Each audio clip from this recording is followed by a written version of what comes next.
we are looking at how to pronounce this word, and we'll be looking at how to say more confusing vocabulary, including from French, so stay tuned to the channel to learn more.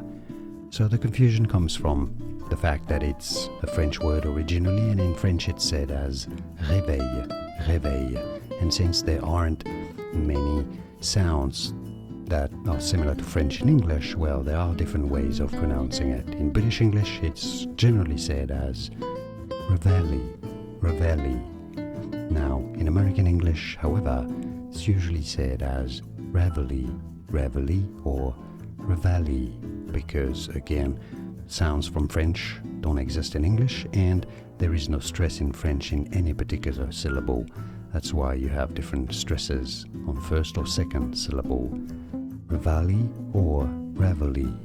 And now you know it all. Like this video if you found it useful. I do appreciate your support, it helps me a lot.